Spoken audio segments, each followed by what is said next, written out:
pessoal! Eu sou a Elza Orai, amiga parceira do Poeta Estelar.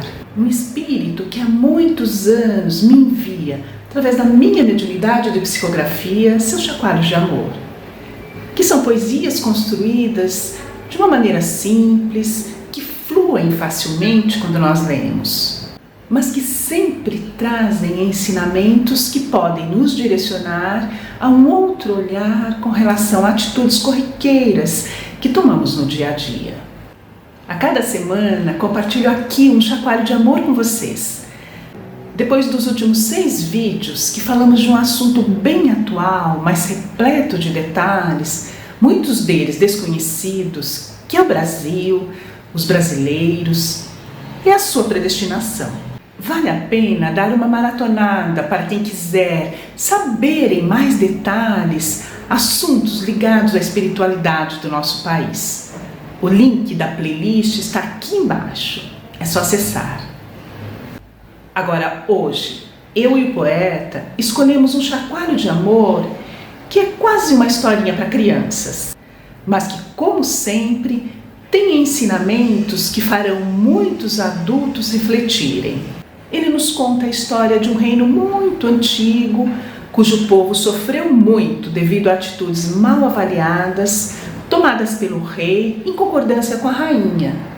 O título é Luzes Perenes, que parece não ter nada a ver com o contexto, mas ele se refere o quanto atitudes bem pensadas, que também envolvem ouvir e incorporar a necessidade do outro, podem se transformar em luzes que jamais se apagam, mantendo-se vivas o universo afora e que podem refletir em muitas e muitas vidas posteriores, trazendo àquele que foi cuidadoso não só o acolhimento de amigos espirituais, mas também a gratidão de quem não foi esquecido. Vamos ler comigo? Essa poesia também está no blog Poesia e Luz, para quem quiser ler com mais calma. Luzes Perenes. O rei disse: meu povo quer, eu darei. A rainha retrucou: eles não merecem, pense melhor. Como sempre, o rei ouviu a rainha, completou: se eles não merecem, eu não darei.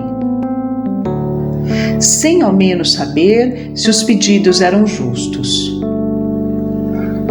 ou se a rainha estava equivocada. Apenas ouviu e concordou. E vocês? Como agiriam? Ouviriam e aceitariam? Ou ouviriam, refletiriam, ponderariam, concluiriam? Preciso ouvir o que o povo tem a dizer. Só que este episódio ocorreu em um reinado distante, há muitos e muitos anos atrás. O povo queria apenas mais grãos para plantar. O inverno tinha sido rigoroso, os mais precavidos pediram ao rei mais sementes, temendo que poderiam morrer de fome no próximo ano. E foi o que aconteceu. Sem o grão que germinaria e se transformaria em alimento, o reino passou por maus bocados. Grande parte do povo sucumbiu. Quando o rei descobriu que sua esposa concluiu errado e o levou ao erro, mandou prender a rainha. E aí? Quem errou? O rei ou a rainha? Quem disse o rei, acertou. Quem disse a rainha, acertou. Quem disse que foram os dois, também acertou.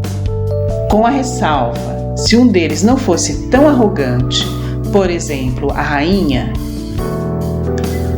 ou tão preguiçoso, por exemplo, o rei, tudo seria resolvido sem tanto sofrimento.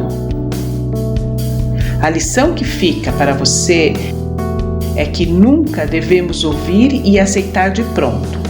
Antes de aceitar, colocar a inteligência para agir, o bom senso para aconselhar, a verdade para guiar e, se for o caso, discordar com elegância, argumentar com generosidade, concluir com certeza. Só assim o reino estaria salvo, ou melhor, você sorriria feliz por sua decisão ter feito a diferença na felicidade de todos. Poeta Estelar, por Elza Horai.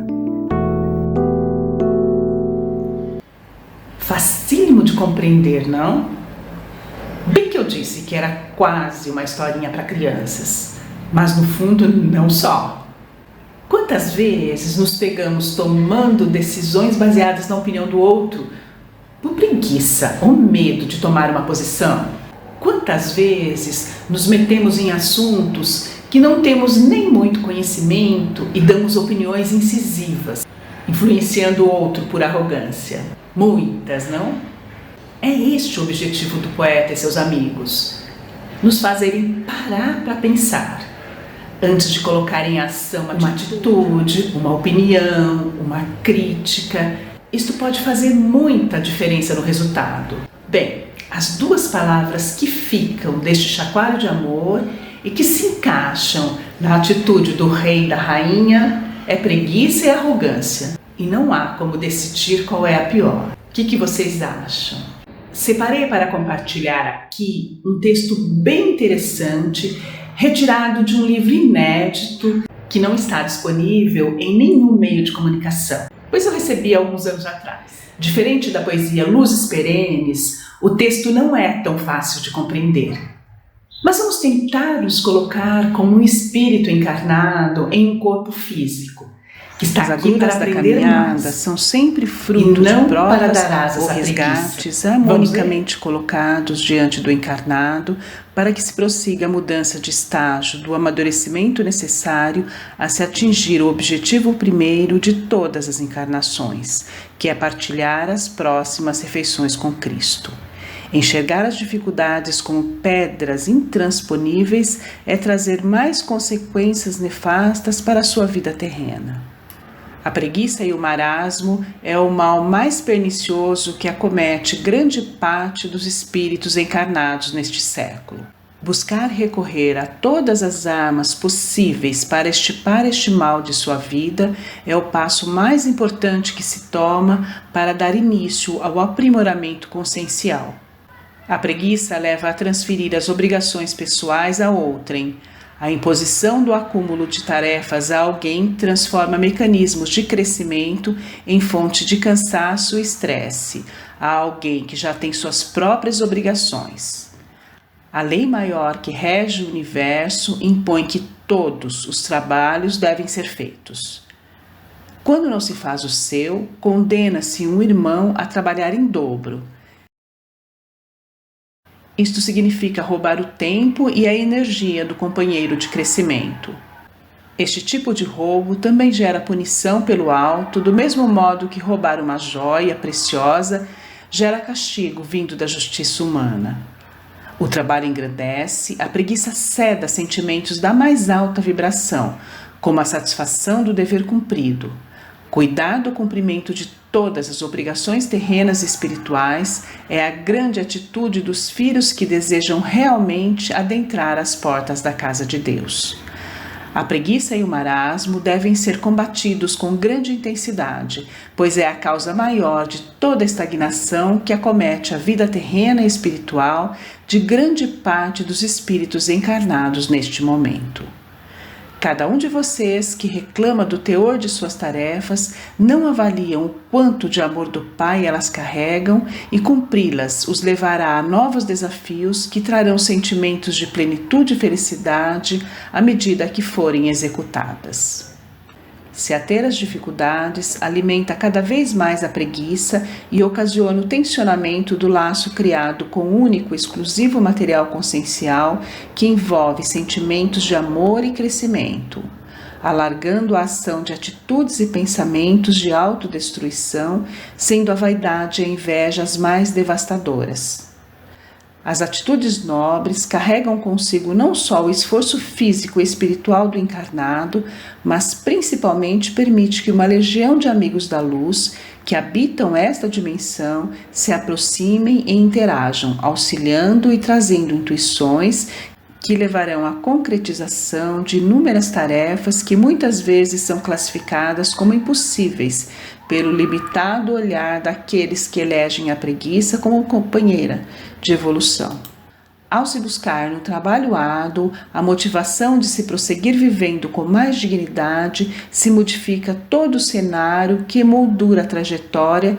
Com certeza o pão estará sempre à mesa e o espírito terá suas necessidades satisfeitas, ocasionando consequências inimagináveis em forma de equilíbrio e felicidade. Apenas isto é necessário: combater a preguiça. Todo o resto será milagrosamente alcançado: fortuna espiritual, mental e material. Osmar Silva, amigo da luz, membro da Pleiade do Amor Universal.